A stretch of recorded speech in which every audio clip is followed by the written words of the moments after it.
Sa Elise, isang dalagang simple at masiyahin ngunit ang kanyang mundo ay gumuho nang maaksidente ang kanyang ama. Sa gitna ng matinding pangangailangan at sa harap ng mga saradong pinto ng mga kamag-anak, isang kamay ang umabot sa kanya, ang kamay ni Governor Dan Fernandez. Ngunit ang tulong ng makapangyarihang gobernador ay may kalakip na madilim na kasunduan. Ang maging kerida nito kapalit ng buhay ng kanyang ama at marangyang buhay na kailanman hindi niya naranasan. Si Dan, na matagal nang bilanggo ng isang malamig at walang pag-ibig na kasal kay Miranda, ay nakahanap ng bagong buhay sa inosenteng ganda ni Elise. Ngunit hanggang kailan kayang manatili ni Elise sa loob ng isang gintong hawla? Sa pagdating ng isang bunga ng kanilang pagkakasala, kailangang pumili ni Elise. Mananatili ba siya sa kandungan ng gobernador na siyang sinisigaw ng kanyang puso? O lalabas siya para harapin ang mundo ng mag-isa, malaya at may dangal para sa kanyang anak?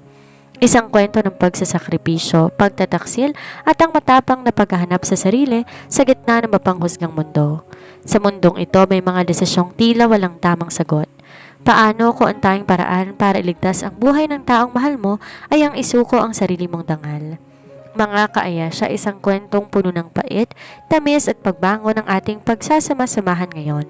Mula sa panulat ng ating paboritong storyteller, hatid ng Ayasha TV ang isang nobela na susubok sa inyong mga puso. Ako ang inyong narrator si Miss Sandra. Handa na ba kayong malunod sa pag-ibig at mabuhay sa katotohanan?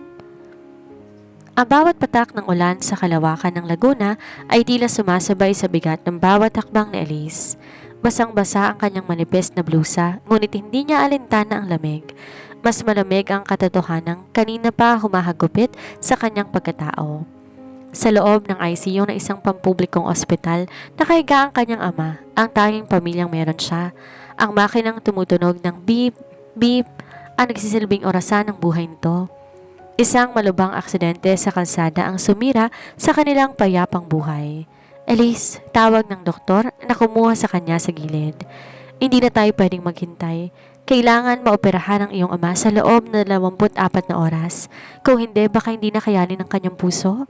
Magkano po, Dok? Nangangatal ang boses na tanong ng dalaga. Kailangan niyo ho ng 300,000 piso sa operasyon pa lang. Hindi pa kasama ang mga gamot at ICU deposits. Kailangan niyo ng hindi bababa sa kalahating milyon. Kalahating milyon?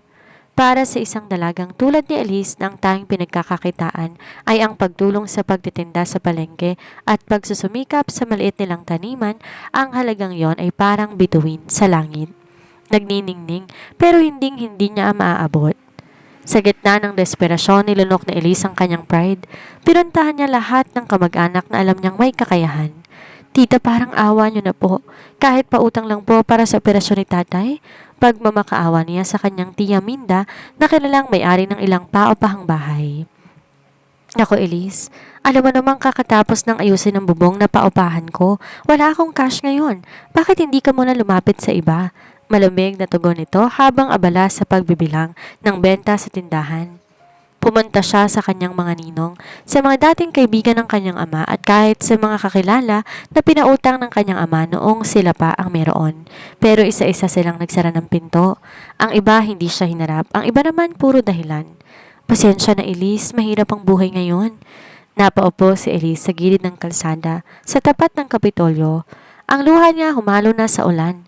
Doon niya naramdaman ang tunay na kahulugan ng pag-iisa. Sa mundong to, kapag wala kang pera, wala kang boses. Kapag mahirap ka, para kang aninong madaling tapakan. Isang convoy ng mga itim na SUV ang huminto sa tapat ng gusali ng Kapitolyo. Mula sa pinakagitnang sasakyan, bumaba ang isang lalaki na may tindig na tila hari ng lungsod, si Governor Dan Fernandez. Suot ang kanyang puting polo barong na lapat sa kanyang matipunong katawan, naglalakad siya ng may otoridad. Ngunit sa isang sandali, huminto ang kanyang mga mata sa isang figurang nakaupo sa gutter, isang dalagang basang-basa, nakayuko at tila pasa ng buong mundo. Sa kabila ng ulan at gulo ng paligid, may kakaibang ningning si Elise na kumuha sa atensyon ng gobernador. Isang ganda na kahit balot ng dumi at lungkot ay hindi maikakaila. Sinong babaeng yan? Tanong ni Dan sa kanyang bodyguard habang di inaalis ang tingin sa dalaga. Isang humihingi ng tulong yata, Gov. Kanina pa po yan dyan, sagot ng tauhan. Bagyang kumunot ang noo ni Dan. Marami na siyang nakitang babae, mga modelo, artista at mga anak ng politiko, pero may kung ano sa inosenteng mukha ni Elise na tumama sa kanyang puso na matagal ng bato. Nilapitan ni Dan ang dalaga. Nagdilim ang paligid ni Elise dahil sa anino ng lalaking huminto sa harapan niya. Pagangat ng kanyang tingin, sinalubong niya ang mga mata, puno ng kapangyarihan, ngunit may nakatagong pagnanasa. Tumayo ka, iha? Utos ng gobernador sa baritono nitong boses. Hindi sa kalsada nare-resolba ang problema. Tumayo si Elise, nanginginig. Gov, ang tatay ko po. Mamamatay na siya kung di niyo siya may papagamot. Isang tipid ng ngiti ang sumilay sa labi ni Dan. Isang ngiting hindi mo alam kung may kaligtasan o kapahamakan ang hatid. Halika sa opisina ko. Pag-usapan natin kung anong kaya mong ibigay kapalit ng buhay ng tatay mo. Doon, sa gitna ng lamig ng ulan, alam ni Elise na ito na ang huling pinto na bukas para sa kanya. Ngunit hindi niya alam ang pagpasok sa pintong yon. Simula ng kanyang pagkakakulong sa isang gintong hawla na babago sa kanyang pagkatao habang buhay. Ang loob ng opisina ng gobernador, kabaliktaran ng mundong pinanggalingan ni Elise. Amoy mamahaling kahoy, katad at tagumpay. Habang tumutulo ang tubig mula sa kanyang basang damit patungo sa makinis na sahig, pakiramdam ni Elise isa siyang mantsa sa perpektong silid na iyon. Naupo si Dan sa kanyang malaking swivel chair. Pinagmasdan niya ang dalaga mula sa nanginginig nitong mga kamay hanggang sa mga labing namumuti na sa lamig. May kung ano sa takot ni Elise na lalo nagpapaintindi sa atraksyong nararamdaman niya. Uminom ka muna. Wika ni Dan, sabay abot na isang baso ng mainit na tsaa. Huwag kang matakot, hindi ako kumakain ng tao. Gov, ang tatay ko po, wala na po kaming oras. Halos pabalong na sabi ni Elise. Ang bawat segundo, tila tunog ng kampana ng kamatayan para sa kanyang ama. Binaba ni Dan ang kanyang ballpen at sumandal. Alam ko ang sitwasyon ninyo. Na-background check na kita sa loob lang ng 5 minuto. Elise, hindi ba? Isang simpleng dalaga, walang bisyo, tapat sa pamilya, isang pambihirang hiya sa gitna ng maruming paligid. Tumitig ng diretso si Dan sa kanyang mga mata. Kalahating milyon ang kailangan mo? Maliit na halaga yan para sa akin. I can call the best hospital in the country right now. Your father will be treated like a king. Nabuhay ng loob si Elise. Maraming salamat po, Gov. Kahit ano pong trabaho, maglilinis ako ng mansyon nyo. Magsisilbi ako. Di ko kailangan ng katulong, Elise. Putol ni Dan sa kanyang sinasabi. Tumayo ang lalaki at dahan-dahan lumapit sa kanya. Marami akong tauhan para doon. Ang kailangan ko, ikaw. Napatigil si Elise. Ang kaba sa kanyang dibdib na palitan ng isang uri ng panganib na ngayon lang niya naramdaman. Po? Alam mo ang reputasyon ko. Mayaman, makapangyarihan, pero hindi masaya. Seryosong saad ni Dan habang huminto sa tapat mismo ng dalaga. Ang asawa ko ay asawa lang sa mata ng publiko. Matagal nang patay ang apoy sa aming dalawa dahil sa kanyang mga pagkakamali. Ang buhay ko ay isang malaking entablado na kailangan laging magandang palabas. Hinawakan ni Dan ang isang hibla ng basang buhok ni Elise at nilagay ito sa likod ng kanyang tenga. Ang init ng balat nito ay tila pumapaso sa dalaga. Maging kerida ko, Elise. Mananatili ka sa isang marangyang lugar na ako lang nakakaalam. Walang kukulangin sa'yo. Lahat ng luho, lahat ng pangangailangan ng tatay mo, pati ng kinabukasan mo. Sagot ko lahat. Ang kailangan mo lang gawin maging akin. Sa tuwing darating ako, ikaw magiging pahinga ko. Napasinghap si Elise. Gobernador, may asawa kayo, kasalanan pong hinihingi ninyo. Ang kasalanan ay hayaang mamatay ang ama mo dahil lang sa pride, Elise. Matalim na sagot ni Dan. Ano ang mas matimbang? Ang dangal mong hindi naman makabili ng gamot o ang buhay ng taong nagpalaki sa'yo? Tumulo ang luha ni Elise. Napakasakit ng katotohanan, tila binibiyak ang kanyang puso sa dalawa. Sa isang banda ay ang kanyang prinsipyo at sa kabila naman ang huling hininga ng kanyang ama. Bakit ako? Tanong niya sa gitna ng hikbi. Dahil sa gitna ng mundong puno ng plastik, ikaw lang ang nakita kong totoo, bulong ni Dan. Nilapit nito ang mukha sa kanya, sapat para maramdaman niya ang hininga nito. Isang gabi lang kailangan ko para magbagong isip ko, Elise. Decide now. Ibibigay ko ang checking to sa ospital o hahayaan kitang lumabas ng pintong yan na luhaan at uuwing uli na? Tumingin si Elise sa checking nakapatong sa mesa. Nakita niya ang mukha ng kanyang ama, ang mga ngiti nito, ang mga sakripisyo nito para sa kanya. Pinikit niya ang kanyang mata at huminga ng malalim. Tinatanggap ko, Governor. Halos gumuho ang kanyang boses. Magiging kung ano man ang gusto ninyo. Isang mapaglarong ngiti ang gumuhit sa labi ni Dan. Hinapit niya ang bewang ni Elise at iniangat ang mukha nito. Good choice, Elise. Mula ngayon hindi mo na kailangan umiyak dahil sa hirap, pero tandaan mo, oras pumasok ka sa buhay ko, wala nang balikan. Hinalikan siya ni Dan sa noo, isang halik na tila tatak ng pag-aari. Doon alam ni Elise na ibinenta niya na ang kanyang kaluluwa sa Diablo para lang iligtas ang kanyang anghel. Isang puting mansyon na nakatago sa gitna ng malawak na lupain sa dulo ng isang pribadong kalsada ang naging bagong mundo ni Elise. Malayo to sa ingay ng palengke at sa amoy ng pusali na kanyang kinalakhan. Dito, ang tayong maririnig mo ay ang huni ng mga ibon at ang banayad na agos ng tubig mula sa fountain sa gitna ng hardin. Dito ka muna titira, Elise, wika ni Dan habang ginigiya siya sa loob. Papasok pa lang nalula na ang dalaga. Ang sahig gawa sa mamahaling marmol. Ang mga chandelier ay tila mga bituin na nakasabit sa kisame at ang bawat kagamitan halatang galing pa sa ibang bansa. Ngunit para kay Elise, ang bawat kanto ng bahay na iyon ay palaalala ng kanyang pagkakasala. Nagawa ng operasyon ng tatay mo. Nagdag ni Dan habang tinatanggal ang kanyang polo barong. Nasa pribadong suite na siya ng ospital. Pinaka magagaling na nurse ang nagbabantay sa kanya. Wala kang dapat ipag-alala. Nakahinga ng maluwag si Elise. Pero may kung anong bara sa kanyang lalamunan. Salamat, Gov.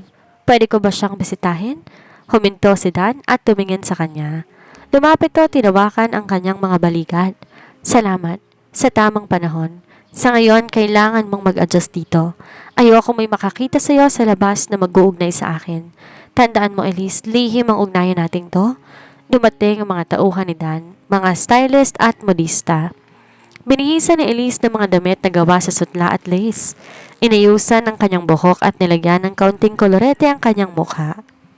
Nang tumingin si Elise sa salamin, halos hindi niya makilala ang sarili. Nawala ang bakas ng pagod at hirap. Ang dalagang dating amoy araw ay isa ng ganap na binibining kumikinang sa ganda. Ngunit sa likod ng magarang kasuotan, ramdam niya ang panunumbat ng kanyang konsensya. Napakaganda mo, bulong ni Dan na biglang sumulpot sa kanyang likuran. Pinatong ng gobernador ang isang kwintas na may pendant na ruby sa kanyang leeg.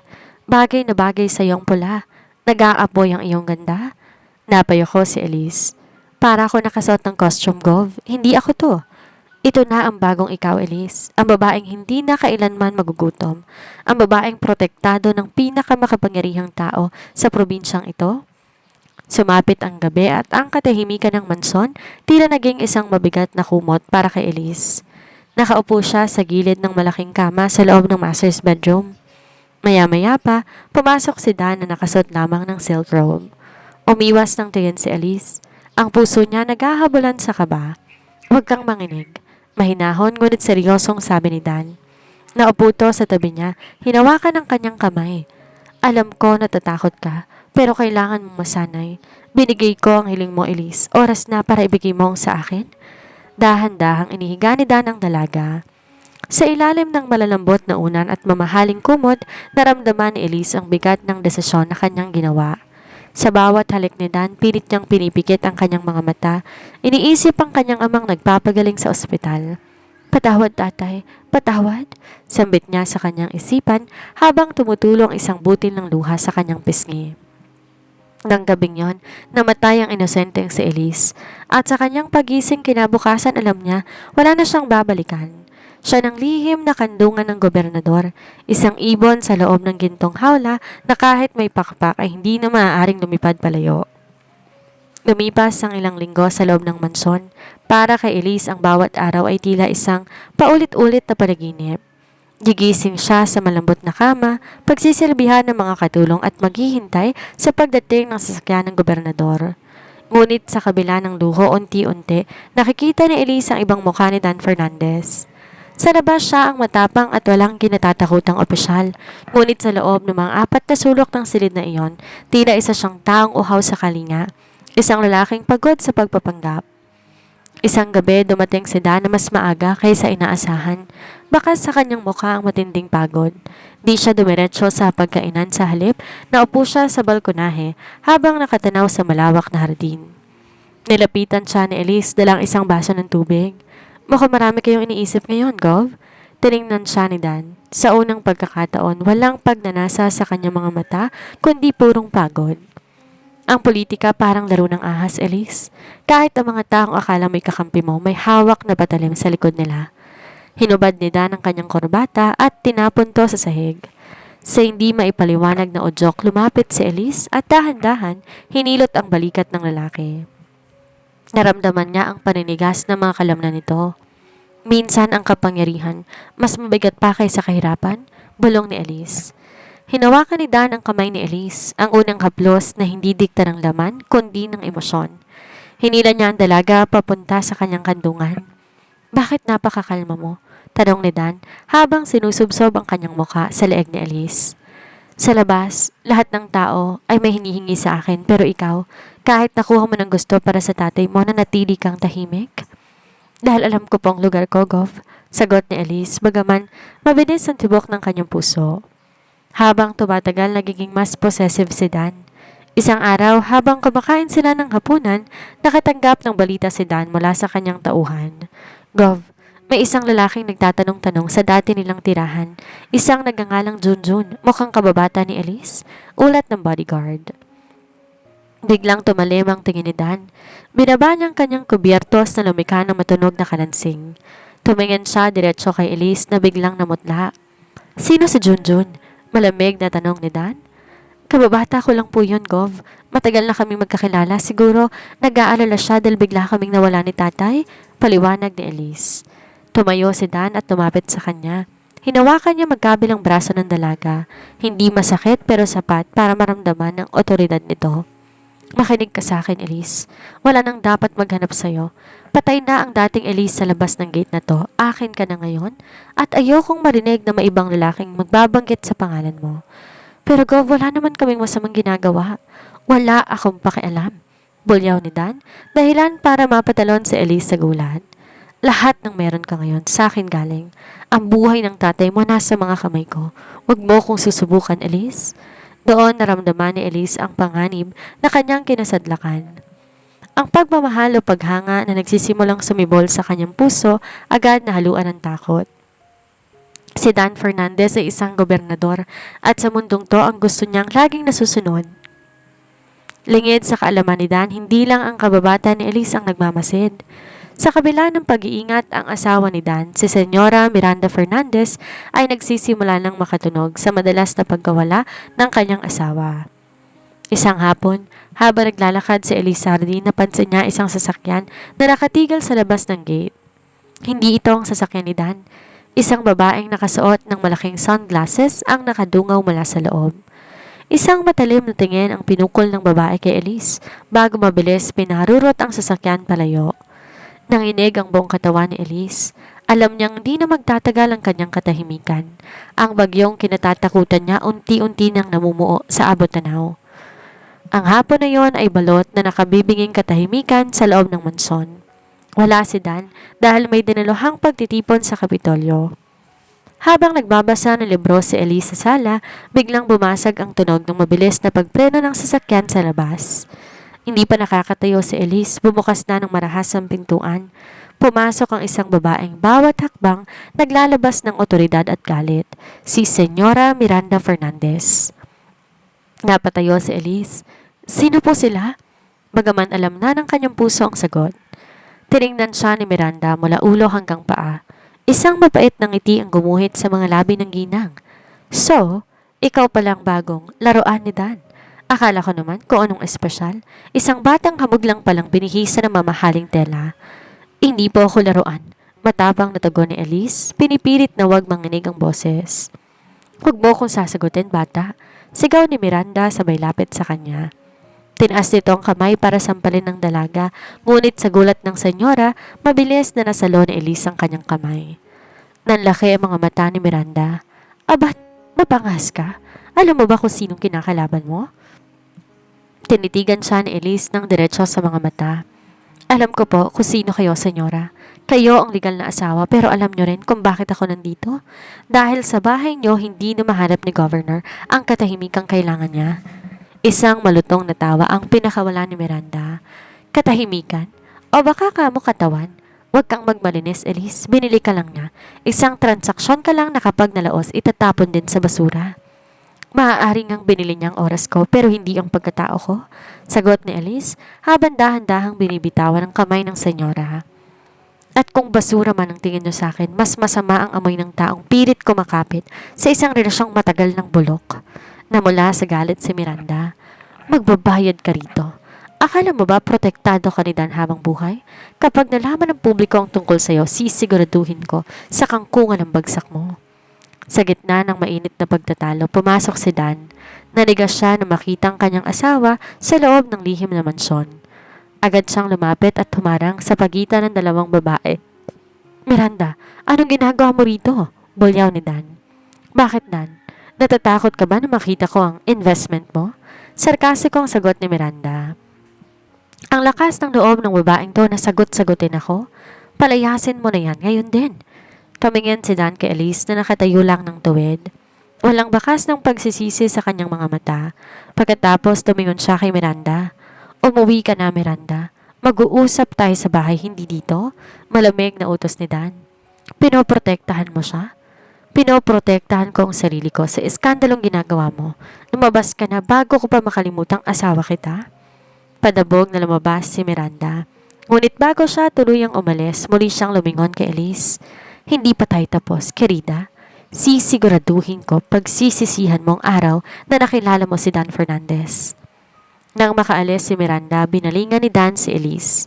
Inasahan ni Elise na pagagalitan siya nito pero laking gulat niya nang hawakan ni Dan ang kanyang mukha ng may paghanga. Di ko akalaing kakayanin mo siyang harapin ng ganon, bulong ni Dan. Hindi po ako papayag na tapakan ang dangal ko kahit ako pang mali sa sitwasyong to, Gob, sagot ni Elise. Bumuntong hininga si Dan at sinandal ang kanyang noo sa noo ng dalaga. Matagal na kaming walang pagmamahalan ni Miranda Elise. Dahil sa kanyang ambisyon at mga pagtataksil sa akin noon, naging malamig ang pagsasama namin. Ikaw lang ang nagpabalik ng buhay sa akin. Naramdaman ni Elise ang tindi ng sitwasyon. Palaban man siya sa harap ng ibang tao, unti-unti namang natutunaw ang kanyang depensa sa tuwing magtatapat si Dan ng kanyang kahinaan.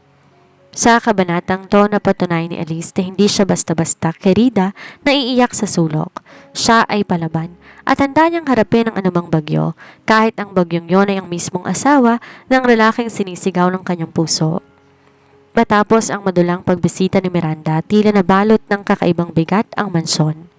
Nakaupo sina Dan at Elise sa balkonahe habang ang buwan nagbibigay malamlam na liwanag sa paligid.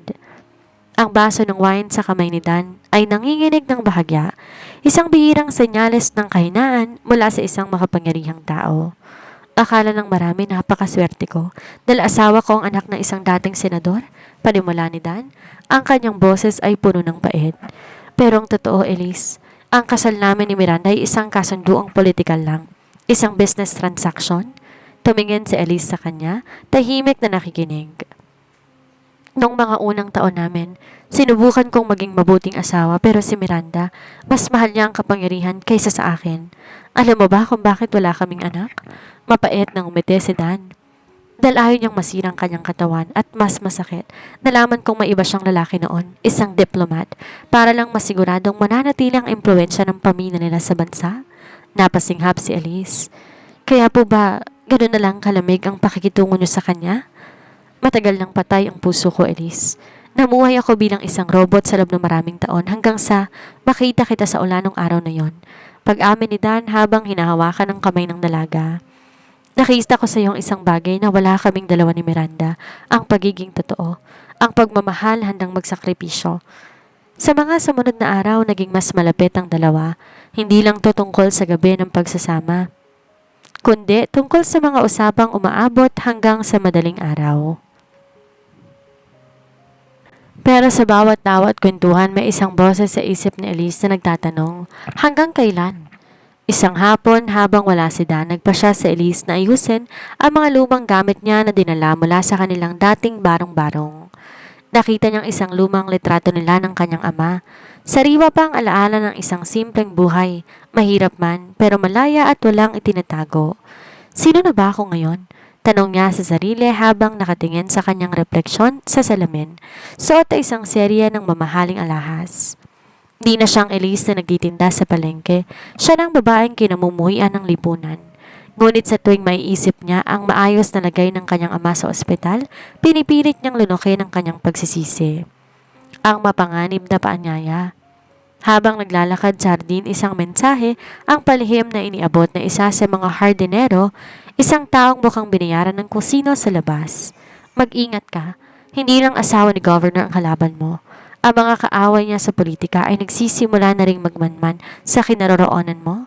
Huwag kang masyadong kampante sa gintong hawla mo. Kinabahan si Elise. Alam niyang sa pagpasok niya sa buhay ni Dan, hindi lang puso niyang nasa panganib, kundi pati na rin ang kanyang buhay. Ang kerida ay hindi lang isang lihim, ito ay isang target. Nang dumating si Dan ng gabing yon, hindi ito napansin ni Elise dahil sa tindi ng pag-iisip. Elise, ayos ka lang? Tanong ni Dan habang niyayakap siya mula sa likod. Lumingon si Elise at niyakap na mahigpit ang gobernador. Sa sandaling yon, di niya alam kung sino ang mas nangangailangan ng proteksyon. Siya ba na isang simpleng babae o si Dan na bagaman makapangyarihan balot ng mga sugat ng nakaraan? Gov, huwag niyo po akong iiwan, bulong ni Elise. Hindi sumagot si Dan, sa halip, mas sinigpitan pa nito ang yakap. Ngunit sa kailaliman ng kanyang mga mata, may takot na baka ang pag-ibig na nagligtas sa kanya ay siya ring maging metsa ng kanyang pagbagsak. Isang maulang gabi ang muling bumalot sa mansyon. Sa loob ng kwarto, tanging tunog ng aircon at mahinang pag-ulan sa labas ang maririnig. Nakaupo si Elise sa gilid ng bintana, pinagmamasdan ng mga patak ng tubig na tila mga luhang dumadaloy sa salamin. Ang lalim ng iniisip mo, wika ni Dan na kapapasok lang. Tinanggal nito ang kanyang relo at lumapit sa dalaga. Iniisip ko lang po, Gov, paano ko isang araw kailangan nyo nang mamili? Paano ko umundong binuo natin dito ay biglang gumuho? Tanong ni Elise, hindi tumitingin sa lalaki. Di sumagot si Dan, sa halip, hinawakan niyang kamay ni Elise, dahan-dahang iniharap sa kanya. Bakit mo iniisip ang bukas kung nariyan na ngayon? Elise, sa loob ng mansong to, wala tayong titulo. Hindi ako gobernador at hindi ka lang kung sino. Tayo lang dalawa. Pero Gov, ang puso ko, nagsisimula na tong tumibok sa parang hindi ko na gusto. Natatakot ako. Pag-amin ni Elise. Ang kanyang boses ay nanginginig. Sa mga sumunod na sandali, naging mas mapangahas ang kanilang mga kilos. Ngunit kaiba sa mga nakaraang gabi, may kakaibang lambot ang bawat haplos ni Dan. Sa bawat halik, ramdam ni Elise ang pagsusumamo ng lalaki. Dito na na-realize ni Elise ang katotohanan na matagal na niyang tinatanggi. Mahal na niya si Dan Fernandez. Hindi na to dahil sa utang na loob. Hindi na to dahil sa pagpapagamot ng kanyang ama. Mahal niya ang lalaking to dahil sa kabila ng kapangyarihan nito, nakita niya ang sugatang bata sa loob nito. Mahal niya to dahil tuwing magkasama sila, pakiramdam niya, siya ang pinakaimportanteng babae sa mundo. Pintig na maling-mali, saludo ng kanyang isipan. Paano mamamahalin ng isang taong pag-aari ng iba? Paano mo itatay ang iyong kaligayahan sa ibabaw ng pagkakasala? Habang nalulunod si Elise sa kanyang damdamin, sa labas naman nagsisimula ng kumilos ang mga kalaban ni Dan. Sa isang madilim na opisina, ilang mga litrato ang nakalatag sa mesa. Mga litrato ni Dan na pumapasok sa mansyon at mga malabong kuha ni Elise sa hardin. Ito ang kahinaan ni Governor, wika na isang lalaking nasa anino. Ang akala niya ligtas ang kanyang lihim. Hindi niya alam ito ang magiging metsa ng kanyang pagkatalo sa susunod na eleksyon at ang babaeng yan sisiguraduhin natin siya ang sisira sa reputasyon ng gobernador. Nang gabing yon, matapos ang kanilang pagsasama, nanatiling gising si Elise habang himbing na natutulog si Dan sa kanyang tabi. Pinagmasdan niya ang mukha ng lalaki, ang matitikas na panga, ang mga pilat ng pagod sa noo. Dahan-dahan niyang hinaplos ang pisngi nito. Mahal kita, Dan, pero hanggang kailan kita po pwedeng maging akin? Isang malaking desisyon ang nagsisimulang mabuo sa isipan ni Elise. Ngunit sa tuwing balak niyang lumayo, tila may magneto na humihilas sa kanya pabalik sa kandungan ng gobernador. Ang bawat hakbang palayo nagtatapos pa rin sa bisig nito. Ito na ang simula ng kanyang pagdurusa, ang magmahal sa gitna ng lihim at ang manatili sa isang ugnayan na alam niyang walang magandang wakas. Ang umagang yon nagsimula sa isang kakaibang hilo na hindi pa naranasan ni Elise. Pagbangon pa lang niya sa malambot na kama, tila umiikot ang buong silid. Mabilis siyang tumakbo patungo sa banyo at doon, sumuka ng sumuka hanggang wala nang lumabas sa kanyang sikmura. Nanginginig ang kanyang mga kamay habang nakahawak sa lababo. Tinignan niya ang kanyang sarili sa salamin. Maputla siya at ang kanyang mga mata puno ng kaba. Hindi maaari, bulong niya sa sarili. Kailangan niyang makasiguro. Sa tulong ng isa sa mga pinagkakatiwalaang katulong sa mansyon ni Aling Rosa na naging malapit na sa kanya ay nakapaglihim siya ng isang pregnancy test kit. Ang ilang minutong paghintay sa loob ng banyo ay tila habang buhay para kay Elise. At nang makita niyang resulta, 2 pulang guhit, tila gumuho ang kisame ng mansyon sa kanyang ulo. Nagdadalang tao siya. Ang bunga ng kanilang lihim na ugnay ni Governor Dan ay nabuo na sa loob ng kanyang sinapupunan. Sa isang banda, nakaramdam si Elise ng kakaibang init sa kanyang puso. Isang buhay na nabuo mula sa pag-ibig na akala niya puro sakit lang. Ngunit sa kabilang banda, ang takot ay tila isang malaking alon na lumulunod sa kanya. Anong gagawin ko? Paano ang tatay? Paano ang posisyon ni Dan? Umiiyak na tanong niya sa sarili. Alam na Elise na ang batang ito ang magiging pinakamalaking armas ng mga kalaban ni Dan. Ito ang buhay na katibay ng kanyang pagtataksil sa kanyang asawa at sa kanyang tungkulin. Nang gabing yon, dumating si Dan, may dalang mga bulaklak, tila sinusuyo ang dalaga dahil sa nakarang away nila sa selos. Ngunit hindi magawang ngumiti ni Elise. Elise, may problema ba? Masama bang pakiramdam mo? Nag-aalalang tanong ni Dan habang hinahawakan ng kanyang noo. Dan, may kailangan akong sabihin sa'yo, pabulong na sabi ni Elise. Hinawakan niya ang kamay ng gobernador at ipinatong to sa kanyang pusod. Nagdadalang tao ako? Naniga si Dan. Ang mga bulaklak na hawak niya ay dahan-dahang nalaglag sa sahig. Katahimikan ang bumalot sa paligid. Para kay Elise, ang bawat segundo ng katahimikang yon ay parang saksak ng kutsilyo. Ayaw ba niya? Itinapon ba niya ako? Ngunit laking gulat ni Elise, biglang lumuhod si Dan sa kanyang harap at niyakap ang kanyang bewang. Naramdaman ni Elise ang panginginig ng mga balikat ng lalaki. Salamat, Elise. Salamat. Bulong ni Dan. Ang mga matang laging matapang ay basang-basa na ng luha. Matagal ko nang hiniling ito. Isang anak, isang tunay na pamilya. Pero Dan, ang gulo nito. Paano ang asawa mo? Paano ang career mo? Tumingala si Dan, ang mukha puno ng determinasyon. Huwag mong iisipin yan. Poprotektahan ko kayo. Hindi ko hayaang saktan kayo ni Miranda o ng kahit na sino. Mula ngayon kayo ng priority ko. Ngunit habang nagdiriwang ang dalawa sa loob ng kanilang gintong hawla, ang panganib ay nasa labas lamang. Isang tauhan ni Miranda ang nakakita sa pagbili ni Aling Rosa ng test kit. At sa loob ng ospital kung saan nagpapagaling ang ama ni Elise, may mga nakamanman na ring mga mata. Ang balita sa pagbubuntis ni Elise ay hindi mananatiling lihim ng matagal. Ang bunga ng kasalanan ay siya ring magiging mitsa ng isang malaking digmaan na hindi inaasahan ni Elise na kailangan niyang labanan. Maganda ka, Elise. Wika ni Miranda sa kanyang sarili habang hawak ang report mula sa isang private investigator. Dahil sisiguraduhin kong ang batang yan ang sisira sa inyong dalawa. Hindi na nakapaghintay si Miranda Fernandez. Ang balitang nagdadalang tao ang kirida ng kanyang asawa ay tila isang lason na kumalat sa kanyang sistema. Alam niya na kapag nalaman ng publiko ang tungkol sa bata, hindi lang ang reputasyon ni Dan ang masisira, kundi pati na rin ang status bilang First Lady ng probinsya. Isang tanghali, habang wala si Dan sa mansyon para sa isang ribbon cutting ceremony, muling sumugod si Miranda. Sa pagkakataong to, hindi lang siya nag-iisa. May kasama siyang 2 lalaking nakabarong at isang abogado na may dalang briefcase. Nasaan ang babaeng yan? Sigaw ni Miranda pagpasok pa lang ng pinto. Lumabas si Elise mula sa kusina. Hawak ang kanyang puso na tila ba isang natural na depensa para sa buhay na nasa loob nito.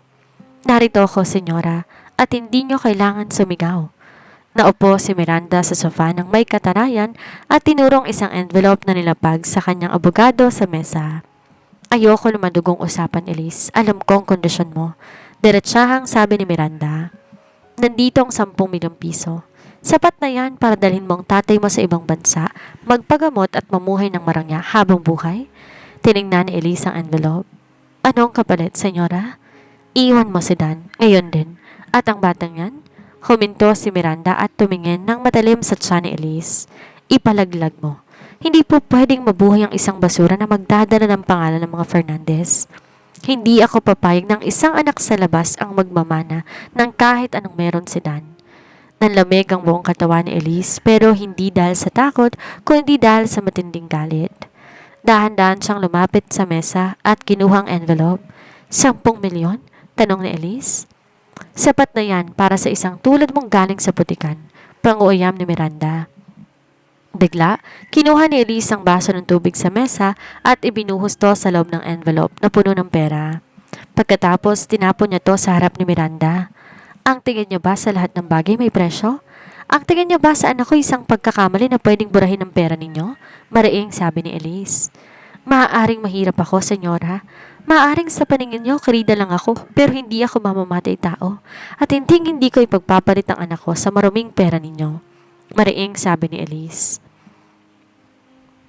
Tumayo si Miranda, nanginginig sa galit. Wala kang utang na loob.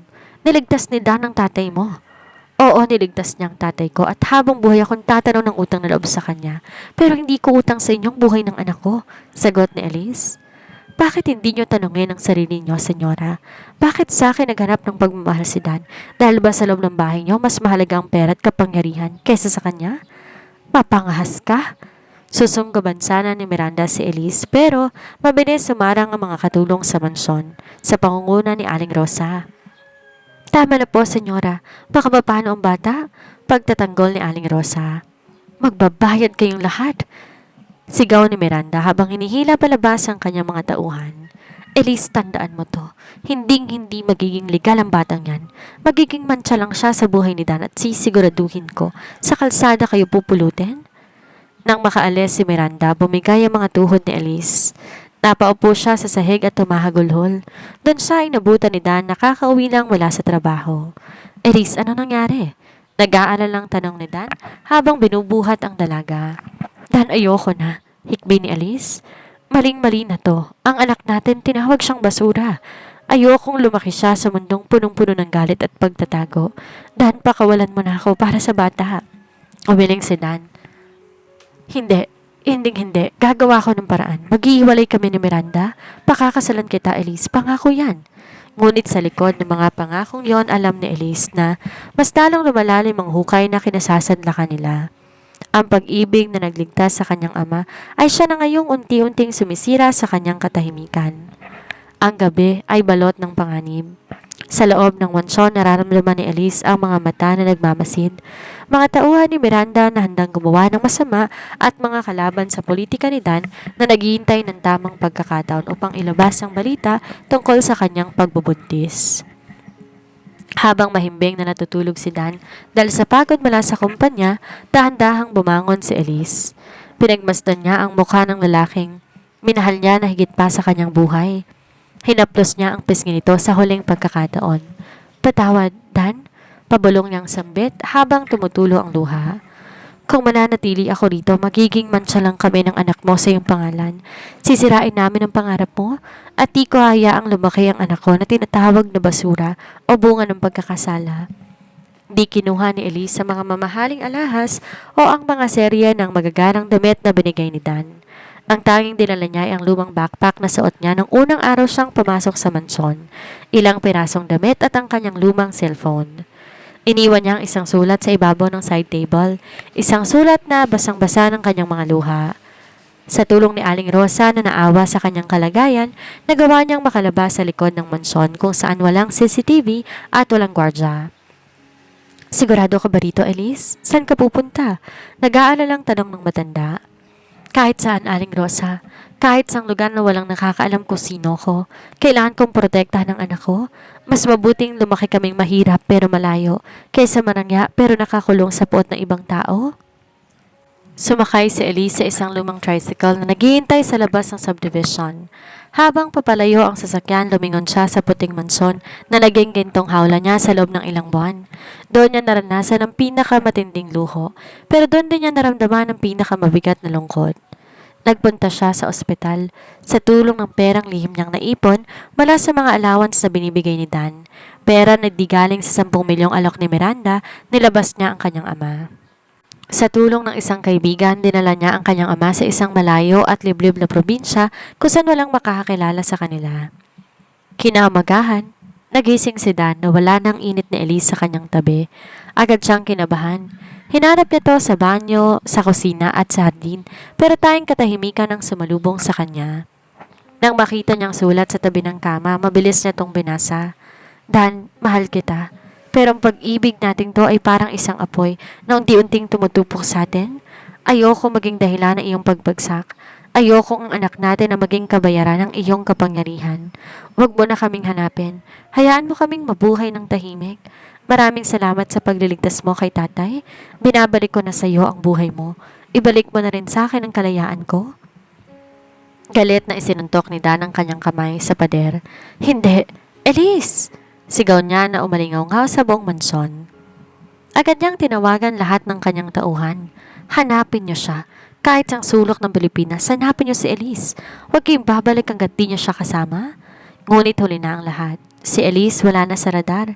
Naglakad na siya palayo sa gulo, palayo sa karangyaan, bit-bit ang lakas ng loob na hanapin ang sarili at protektahan ang munting buhay na tumitibok sa loob niya. 3 taon ang lumipas. Sa isang tahimik na bayan sa dalampasigan ng Aurora, malayo sa ingay ng politika ng Laguna, isang bagong buhay ang binuo ni Elise. Wala na ang mga sutla at lace. Ngayon, payak na t-shirt at shorts na lamang ang kanyang suot. Ngunit ang kanyang kagandahan ay lalong nagningning dahil sa kalayaang tinatamasa. Sa tulong ng kanyang sipag at kaunting ipon, nakapagpatayo siya ng isang maliit na kainan sa tapat ng dagat, ang kainan ni Elise. Hindi na siyang dalagang madaling paiyakin. Siya lang tinatawag na boss ng kanyang mga tauhan. Isang palabang negosyante at higit sa lahat, isang mapagmahal na ina. Mama, tingnan mo! Ang laki ng nahuli kong kabibe! Sigaw na isang batang lalaki na may matitikas na panga at mga matang tila kopya ng sa kanyang ama. Ang galing naman ng aking dandan! Nakangiting sagot ni Elise habang kinakarigang anak. Pinangalanan niya ang bata na Daniel. Sa kabila ng sakit ng nakaraan, hindi niya kailanman tinanim ang galit sa puso ng bata para sa ama nito. Para kay Elise, si Dan na nagbigay sa kanya ng pinakamahalagang regalo sa mundo, ang kanyang anak. Habang naglilinis ng mesa, hindi sinasadya, napatingin sa Elise sa isang lumang telebisyon sa sulok ng kainan. Nagpa-flash ang balita tungkol sa darating na eleksyon. Governor Dan Fernandez muling tatakbo sa mas mataas na posisyon. Matapos ang kontrobersyal na paghiwalay nila ng kanyang asawang si Miranda 3 taon nang nakararaan, na natigiling mailap ang gobernador pagdating sa kanyang pribadong buhay. Napatigil si Elise. Nanigas ang kamay niyang may hawak na basahan. Nakita niya ang mukha ni Dan sa screen. Mas matandang tingnan, mas seryoso at may bakas ng kalungkutan ang mata na tila may hinahanap pa rin hanggang ngayon. Nagawa mo ring hiwalayin si Miranda? Bulong ni Elise sa sarili. Pero huli na ang lahat. Dan, maayos na kami dito? Isang hapon, habang abala ang kainan dahil sa dagsa ng mga turista, isang itim na van ang huminto sa tapat ng kanyang pwesto. Akala ni Elise mga karaniwang turista lamang ang mga ito na naghahanap ng seafood. Bumaba ang ilang lalaking nakabarong, mga tauhan na tila pamilyar sa kanya at sa huling pagkakataon, bumaba ang isang lalaking naging dahilan ng kanyang pagluha at pagngiti noon, si Dan. Nalaglag ang hawak ng tray ni Elise. Ang ingay ng mga tao at ang hampas ng alon tila naglaho. Tanging pintig na lang ng kanyang puso ang naririnig niya. Lumingon si Dan at agad na nagtama ang kanilang mga mata. Nanlalaki ang mga mata ng gobernador. Sa loob ng 3 taon, hindi siya tumigil sa paghahanap. At ngayon ang babaeng akala niya ay tuluyan ng naglaho, nasa harap na pala niya. Mas matapang, mas maganda at may hawak na bata na kamukhang kamukha niya. Elise, halos pabulong na tawag ni Dan. Ang kanyang boses ay puno ng pangarap at pangungulila. Hindi lumapit si Elise, sa halip, tumayo siya ng matawid at hinarap ang lalaki. Anong ginagawa niyo rito, Governor? Malayo ang Laguna sa Aurora. Hinanap kita. 3 taon, Elise. 3 taon akong hindi nakatulog ng maayos. Hakbang ni Dan papalapit pero humarang si Elise. Tapos na tayo, Dan. May sarili na akong buhay. May sarili na kaming mundo ng anak ko. Tumingin si Dan sa batang si Daniel na nagtatago sa likod ng binti ng kanyang ina. Anak ko ba siya? Tiningnan siya ni Elise ng diretsyo sa mga mata, isang tingin na punong-puno ng tapang. Anak ko siya, Dan. Siya ang bunga ng pagtakas ko sa gintong hawla mo. At hindi ko hayang ibalik mo kami sa mundong punong-puno ng gulo at kasalanan. Dito magsisimula ang huling laban ni Elise, hindi laban sa ibang tao, kundi laban sa sarili niyang damdamin na hanggang ngayon sinisigaw pa rin ang pangalan ng gobernador. Ang hangin sa Aurora naging maselan. Sa pagitan ni Dan at Elise, tila may isang pader na pilit binubuwag ng mga alaala. Ang mga tauhan ni Dan na natili sa malayo, habang ang mga taga-nayon ay nagsisimula ng magbulungan tungkol sa kung sinong makapangyarihang lalaki na kaharap ng kanilang paboritong negosyante. Elise, makinig ka. Pagsusumamo ni Dan, ang boses ay hindi ng boses ng isang gobernador, kundi ng isang lalaking nagugutom sa pag-ibig. Wala na si Miranda. Ang kasal namin formal lang na pawalang bisa. Wala nang gulo ng politika na kinatatakutan mo. Malaya na ako? Malaya ka na, Dan. Pero paano ako? Malamig na tugon ni Elise. Ang kalayaang meron ako ngayon, pinaghirapan ko. Binayaran ko to ng dugo, pawis at napakaraming luha. Sa tuwing tatanungin ako ng anak ko kung nasa ng tatay niya, kailangan kong magsinungaling para lang di siya masaktan. Tumingin si Dan sa batang si Daniel. Dahan-dahan siyang lumuhod sa harap ng bata. Daniel, ako ang tatay mo. Napaatras ang bata at mas lalo pang kumapit sa laylayan ng damit ni Elise. Mama, sino po siya? Ang eksenang yon ay tila isang saksak sa puso ni Dan. Ang lahat ng kanyang kapangyarihan sa probinsya ay walang silbi sa harap ng isang batang hindi siya kilala. Nanatili si Dan sa Aurora. Nag-check-in sa pinakamalapit na resort, ngunit sa bawat oras na bukas ang kainan ni Elise, nandyan siya. Hindi siya nagmamando, hindi siya nag-aasal gobernador, sa halip, tumutulong siya sa pag-ayos ng mga puan. O kaya naman, tahimik na kumakain sa sulok habang pinapanood ng kanyang anak. Isang gabi matapos magsarang kainan, inabutan ni Dan sa Elise sa dalampasigan. Bakit di ka pa umuwi sa Laguna? Marami naghihintay sa'yo doon. Wika ni Elise nang hindi tumitingin sa kanya. Wala doon ang buhay ko, Elise. Ang buhay ko narito sa inyo, sagot ni Dan. Lumapit siya, tinawakan ng kamay ng dalaga. Sa pagkakataong to, hindi bumitaw si Elise. Ibigay mo sa akin ang pagkakataong maging ama. Ibigay mo sa akin ang pagkakataong maging asawa mo sa harap ng Diyos at ng tao. Ngunit sa gitna ng kanilang muling paglalapit, isang tawag ang natanggap ni Dan mula sa kanyang mga tauhan sa Laguna. Gov, nalaman ni Miranda kung nasan kayo. Mukhang balak niyang gumawa ng eksena para sirain ang inyong kampanya at idawit ang babaeng kasama ninyo sa isang malaking eskandalo. Nagdilemang mukha ni Dan. Lumingon siya kay Elise na nakikinig sa usapan. Nakikita mo na, Dan? Sabi ni Elise, ang kanyang mga mata ay punong-puno ng pait. Kahit anong layo natin ang dumi ng mundong iniwan ko, hahabulin at hahabulin pa rin tayo. Gusto mo bang lumaki si Daniel sa gitna ng mga flash ng camera at mga paninira ng ex-wife mo? Hindi ko hayaang mangyari yon, mariing sabi ni Dan. Haharapin ko siya. Tatapusin ko to ng minsanan. Humarap si Elise kay Dan na may bagong lakas ng loob. Sige Dan, haharapin mo siya. Pero wag mo kaming isasama. Patunayan mo sa akin na kaya mong linisin ang landas sa dadaanan namin bago mo kami hilinging maglakad muli sa tabi mo. Hihintayin mo ba ako? Tanong ni Dan. Ang mga mata ay puno ng pag-asa. Tumingin si Elise sa malawak na dagat. Hihintayin ko ang lalaking hindi na kailangan itago ang kanyang pamilya sa isang gintong hawla. Hihintayin ko ang lalaking kayang ipagmalaki ako sa buong mundo bilang asawa niya at hindi bilang kerida. Umalis si Dan ng gabing yon, bitbit ang isang misyon, isang huling laban para sa kanyang pamilya. Habang si Elise naman naiwan sa Aurora, yakap-yakap ang kanyang anak. Habang muling nararamdaman ang pintig ng puso na matagal niya ng akala ay patay na. Bumalik si Dan sa Laguna na may dalang bagsik na hindi pa nakikita ng kanyang mga nasasakupan. Di siya bumalik bilang isang politiko, kundi bilang isang ama na handang pumatay ng dragon para sa kanyang pamilya. Sa isang mainit na press conference na dinalohan ng lahat ng malalaking media outlet, tumayo si Dan sa podium. Sa tabi niya ay ang kanyang abogado, bitbit ang mga ebidensya ng mga ilegalidad at pananakot na ginawa ni Miranda sa loob ng maraming taon.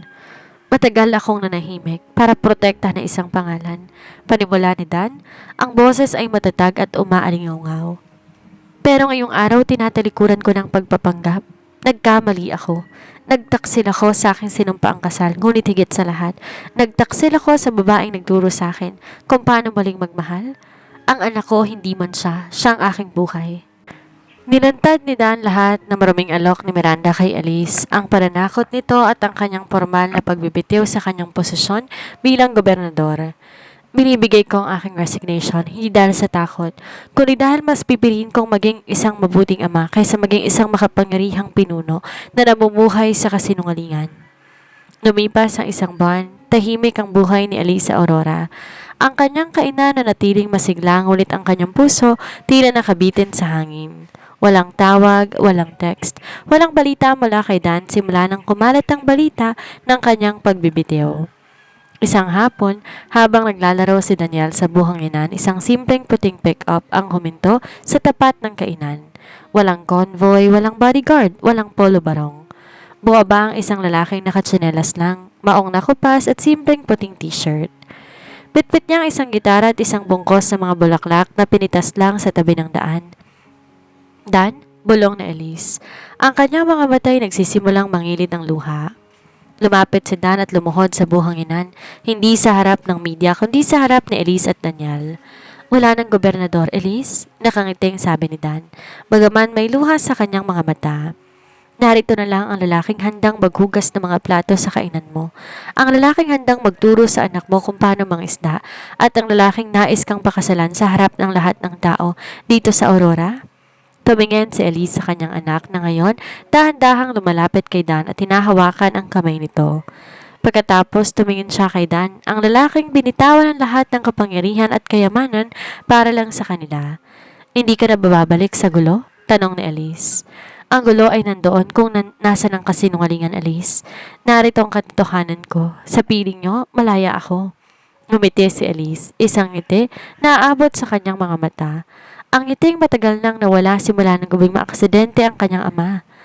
Inawakan niya ang kamay ni Dan at tinayo ito. Kung ganon, maligayang pagdating sa Aurora, Dan. Marami tayong huhugasang plato. Naging usap-usapan sa buong bansa ang pagwala ni Dan Fernandez sa mundo ng politika. Ngunit sa isang maliit na bayan sa Aurora, may isang pamilyang namumuhay ng payapa. Si Elise ay hindi na tinatawag na Querida, siya na si Ginang Elise Fernandez, isang palaban na asawa, isang matapang na ina at isang babaeng napatunayan na ang tunay na kayamanan ay hindi nasusukat sa posisyon o pera, kung hindi sa lakas ng loob na piliin ng tama at maging tapat sa isinisigaw ng puso. Sa huli, nagtagumpay si Elise na makaahon mula sa kanyang kinasadlakan. Hindi siya nalunod sa pagkakasala, sa halip, ginamit niyang pag-ibig bilang salbabida upang marating ang dalampasigan ng tunay na kaligayahan at kalayaan.